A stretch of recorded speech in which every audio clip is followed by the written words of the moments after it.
Good evening. This is Group 11. I'm Kori Jensen. Hi, I'm Raul Perez. And I'm Nate Flores. And together we analyzed the data to percent of people in poverty in the United States. The United States continues to battle the unfortunate occurrence of poverty. After reviewing the data set, as expected, it becomes clear that after a crisis occurs in the country, the national poverty percentage increases.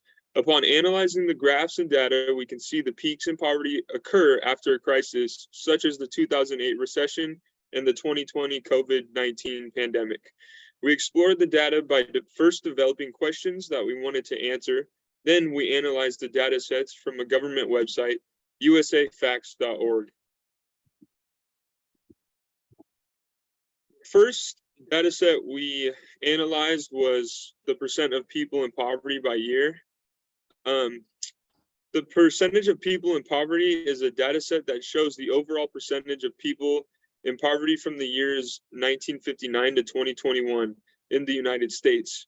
This data set shows that there is a peak of poverty in 1959 with a rapid decrease through the year of 1969. After that point, the poverty percentage hovers between 10 to 15% through the years of 1970 to 2021. This data set is important because it describes the overall poverty levels of the United States and shows the ups and downs that Americans have experienced throughout the decades. Following a crisis, we see a national peak in poverty. As discussed before, for example, in 2008, the US faced a recession, which is noticeable by the peak on the graph. This information is significant to see how the levels of poverty have shifted over time. There's a drastic decline from the years of 1959 through 1970. From there, the line slightly fluctuates but has an averaging downward slope. Next data set we took a look at was poverty by age group. This data, the data in poverty by age group is separated into three groups: under 18 years old, 18 to 64 years old, and 65 years plus. The graph starts in the year 1966 and ends in 2021.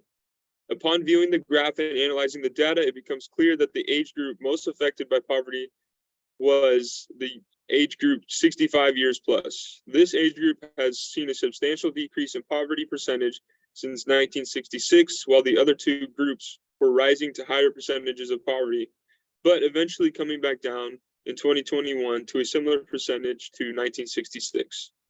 I believe this data would have been more effective if they divided the 18 to 64 age group into two separate groups, being 18 to 45 and 46 to 64. This addition would have shown the difference between the young and middle-aged adults' poverty percentages. Hi, I'll be covering race and ethnicity. Description graph. There are 7 race categories in this graph. We have Black, Hispanic, White, Asian, American Indian, and Alaska Native, 2 or more race, and white, non-Hispanic. Let's dive in. In 1959, Black ethnicity had the highest percent number of poverty at a 55.1%. In 2021, it dropped down to 19.5%. That is a 35.6% difference. The Hispanic ethnicity highest percent number was 30.7% in the year 1994. In 2021, the number dropped to 17.1%. That is a 13.6% difference. The highest percent number for whites was at 18.1% in the year 1959. And in 2021, it dropped to 10%. That is a 8.1% difference. The Asian ethnicity highest poverty number was 17.3% in the year of 1988. In 2021, it dropped to 9.3%. That is a 9.8% difference. The highest poverty percent number for the American Indian and Alaska Native was at 20% in the year 2020, and it increased 4.3% in 2021, making it a 24.3%. 2 or more race highest poverty percent number was 13.1% in the year 2020, and it increased a 1.1% in the year 2021, making it a 14.2%. And finally, the white and non-Hispanic highest poverty number was 10.8% in the year of 1985. In 2021, it dropped to 8.2%. That is a 2.1% difference.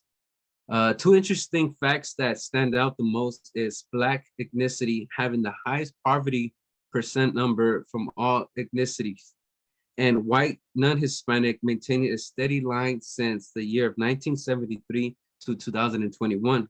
Their lowest was 7.5% and their highest being 10.8%. And that is the conclusion for the race ethnicity description graph. Next up, we just analyzed family type and poverty. And this data set shows 5 different categories, including married couple families without children, married couple families with children, persons not in families, unrelated individuals, male householder without spouse and with children, and female householder without a spouse and with children. Each category shows the changes it has made over the period of time of about from the years 1974 through 2020. This information is significant to observe because it shows the demographic of households in poverty and what trends they have over time. If you look on the top of the graph, the most significant percentage in poverty is female householders without spouse present with children. And again, in the lower graph, you can see that almost half of the graph is taken up by female householders without a spouse and with children.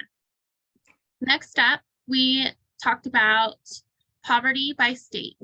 This is a valuable data set that gives us insight into how well that state's economy is.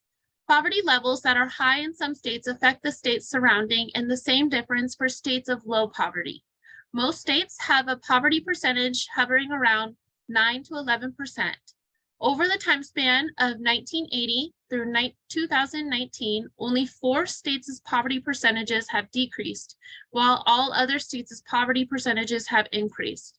This is significant information that reflects the overall economy of the United States. As seen in the map graph, you can see that the darkest state, which is Mississippi, holds the highest percentage of poverty in 2019 at 19%. And the lowest is Minnesota at the top, which is at 4%. Our results from our findings are careful analysis of all the data sets that have been shown in the following results points. Poverty has been affecting most Americans since 1959 through present. The overall trend of percent of people in poverty has decreased. The highest percent of poverty for the overall population is in the year 1959 versus the lowest percent of poverty in the population is in the year 2019. People in poverty seem to have the same trends of region, regardless of region in the United States. Most states in the United States hover around 9 to 11% poverty levels in the year 2018, and age groups have similar trends of poverty, but the age group that has the highest percent is people under 18 years of age. Conclusion: poverty has been a harsh reality for Americans throughout history, and it still lingers to this day. There are many different reasons that causes poverty, but it has the possibility to affect anyone regardless of the race, ethnicity, where that person lives, if that person has a family or not, or their age. Reviewing data surrounding who is affected most by poverty gives us a better understanding of this large problem in every state. There may never be a solution to poverty, but we can analyze the data that is available. We can recognize the tendencies and educate individuals so there can be improvements for the future.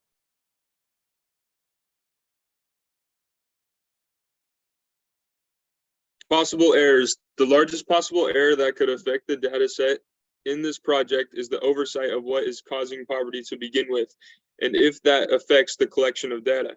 Another error that might be present is that the data has been outsourced and compiled together, which could skew the results from being accurate. How the data was collected from the population might not be accurate because humans make mistakes entering their personal data or the human who collected the data. Another possible error that might affect the reading of data is the emotional bias that an individual may feel when reading the hard facts of people's living situations. There are different errors that might make the data in this report inaccurate to reality, but overall gives the audience the general idea of how poverty is affecting the United States. So thank you guys for your time. I want to talk a little bit about my peers and how well we worked on this project. We all put in equal time for our parts all throughout the phases, phase 1, 2, and 3. We all put in our portion. And Raul, you want to go ahead and give your review? Yes, thank you, Nate. Just want to say thank you for your time. And I'm very happy to see our results. Our hard work is paying off since phase 1 up to phase 3. And I want to say that we put so much effort to make this happen. And I want to say thank you again for your time.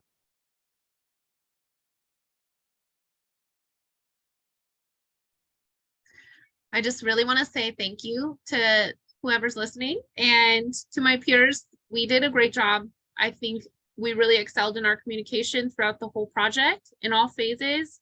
We all gave equal input and picked up and did our work. And I'm pretty proud of how we did. So thank you so much. Thank you.